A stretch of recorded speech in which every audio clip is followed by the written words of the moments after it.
Halo, bertemu lagi dengan Bu Sur di Happy Math. Matematika mudah, matematika asik. Yes, saya pasti bisa. Oke anak-anak, di video kali ini Bu Sur akan bahas bab baru ya, yaitu tentang sistem koordinat Kartesius. Siap-siap ya.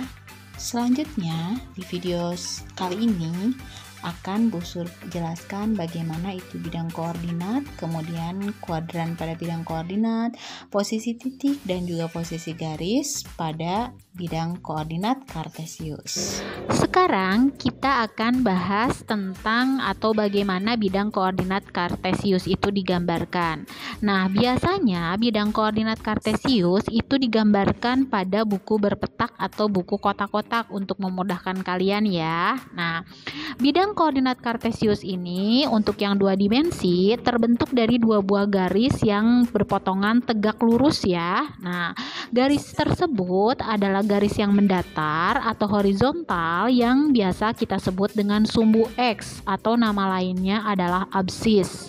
Dan garis yang tegak atau vertikal ini biasa disebut dengan sumbu Y atau ordinat. Nah, di sini di gambar ini bisa kita lihat bahwa garis mendatar itu yang berwarna merah ya, sedangkan garis yang vertikal atau tegak itu yang berwarna biru. Oke, paham ya bagaimana kalian bisa menggambar bidang koordinat Kartesius. Oke.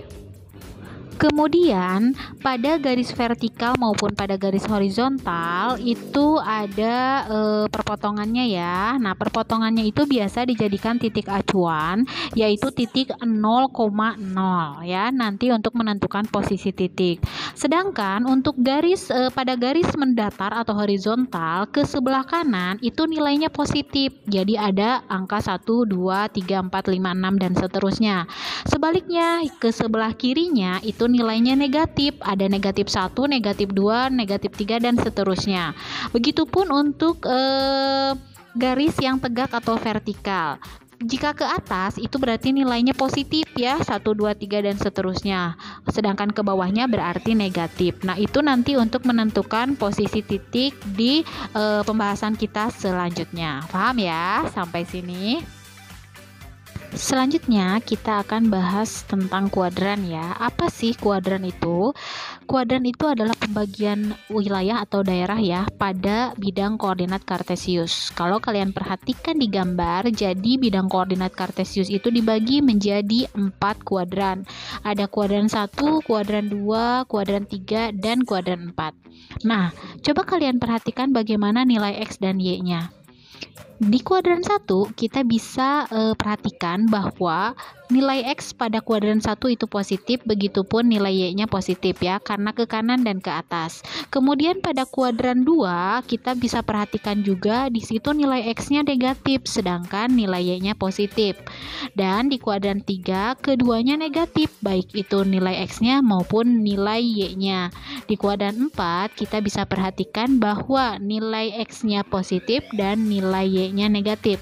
Nanti ini bisa menentukan posisi titik pada kuadran berapa-berapanya dilihat dari nilai X dan Y-nya ya. Untuk selanjutnya kita bahas pada slide berikutnya. Baik, sekarang kita akan bahas bagaimana posisi titik pada bidang koordinat Kartesius ya. Di sini yang akan kita bahas adalah yang titik acuannya 0,0 dulu ya, yaitu perpotongan antara sumbu X dengan sumbu Y. Memang ada titik acuannya yang bukan 0,0, ada. Nanti kita akan bahas ya. Nah, di sini kita akan menentukan titik koordinat pada titik A, B, C, D, E, dan F. Titik koordinatnya berapa sih? Nah, karena titik acuannya itu adalah 0,0, maka kita bergerak dari 0,0 ya. Pertama, kita lihat titik A. Titik A ini pada sumbu X dia bergerak ke sebelah kanan 3 langkah. Kemudian dia bergerak ke atas ke sebanyak 4 langkah. Maka kita bisa menentukan bahwa titik koordinatnya itu adalah 3,4. Jadi X, Y ya, X-nya 3, Y-nya 4. Bagaimana dengan titik B? Coba kalian perhatikan di sini titik B. Dia bergerak ke kiri sebanyak 3 langkah. Berarti kalau ke kiri itu negatif ya, berarti negatif 3. Y-nya. Dia bergerak tidak? Dia tidak bergerak baik ke atas maupun ke bawah ya. Maka kalau dia tidak bergerak, maka itu Y-nya adalah 0. Berarti titik B itu titik koordinatnya adalah -3,0. Bagaimana dengan titik C?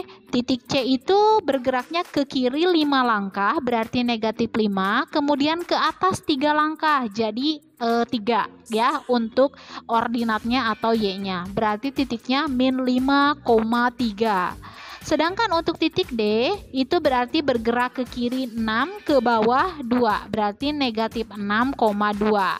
Titik E-nya dia bergerak tidak X-nya ke kiri atau ke kanan? Tidak. Berarti kalau tidak bergerak ke kiri ke kanan, maka X-nya 0. Sedangkan ke bawah dia bergerak 4 langkah, jadi -4 ya. Berarti titik koordinat titik E itu adalah 0,-4.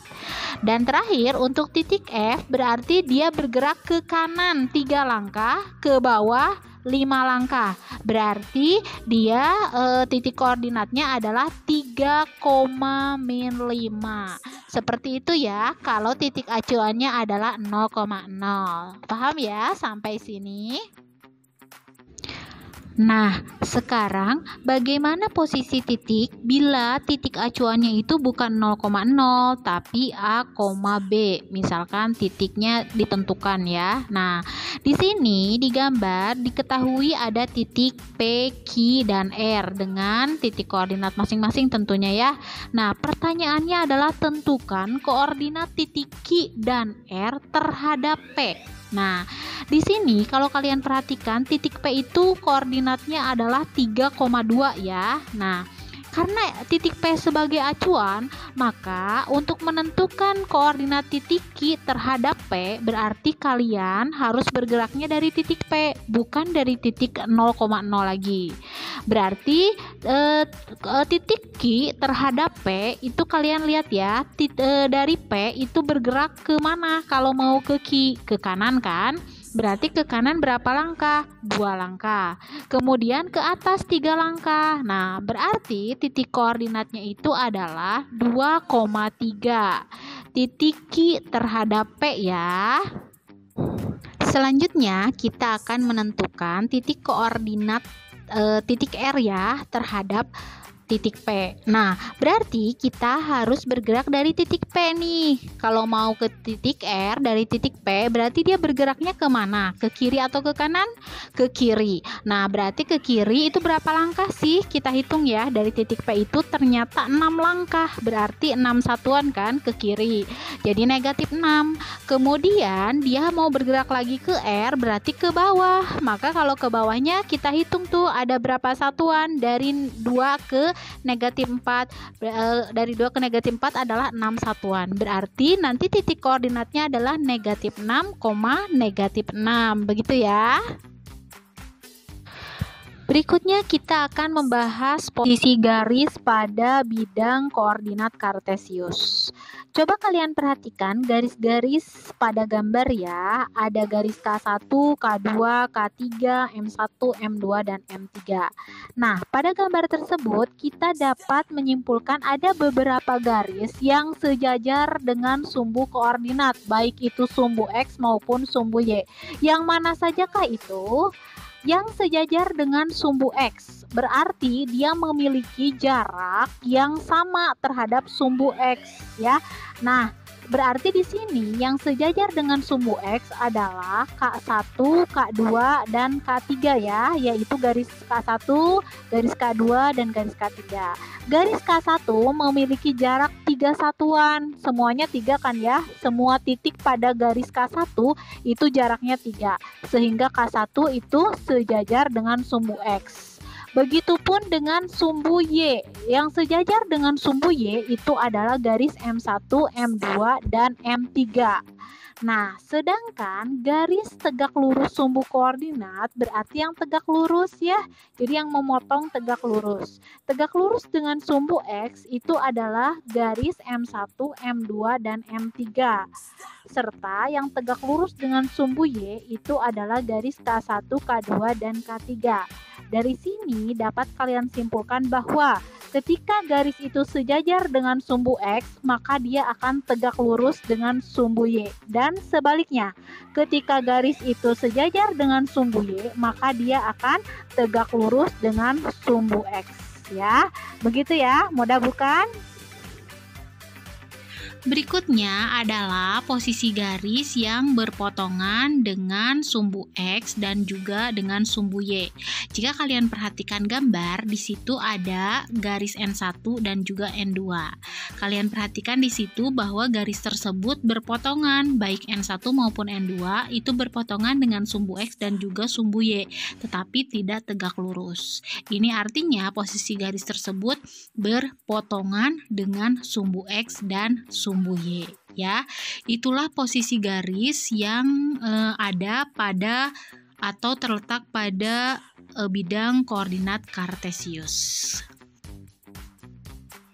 Berikut Busur berikan contoh alias contoh soal yang berkaitan dengan posisi garis pada bidang koordinat kartesius. Diketahui sebuah titik nih, titik T ya, pada bidang koordinat.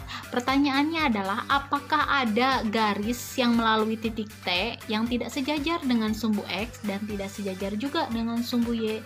Jika ada, tunjukkan. Jawabannya adalah ada, dan itu banyak ya. Sekarang kalian perhatikan gambarnya ya. Tuh, ada banyak garis yang melalui titik T dan dia tidak tegak lurus baik itu dengan sumbu X maupun dengan sumbu Y ya. Jadi kalian tinggal berikan titik tersebut miring-miring aja ya, miring kiri atau miring kanan, yang pasti dia tidak sejajar ataupun tegak lurus ya, baik itu dengan sumbu X maupun dengan sumbu Y. Paham ya sampai sini? Sebuah hadiah istimewa untuk kalian. Latihan ini Busur berikan sebagai penutup dari penjelasan bab tentang koordinat kartesius. Latihan ini diperuntukkan bagi kalian untuk mengetahui pemahaman kalian sudah sampai mana ya setelah Busur menjelaskan tentang koordinat kartesius ini. Silakan kalian jawab jawaban kalian di kolom komentar. Jangan lupa untuk menyebutkan nama dan kelas kalian ya untuk mendapatkan nilai plus dari Busur. Sekian video dari Busur tentang koordinat kartesius ya. Terima kasih banyak untuk kalian yang sudah menyaksikan video Busur dari awal sampai akhir. Jangan lupa untuk kalian yang belum subscribe channelnya Busur, subscribe dulu ya, biar selalu update semua video pembelajaran dari Busur. Kita berjumpa lagi di video selanjutnya ya. Happy Math, matematika mudah, matematika asik. Yes, saya pasti bisa. Dadah!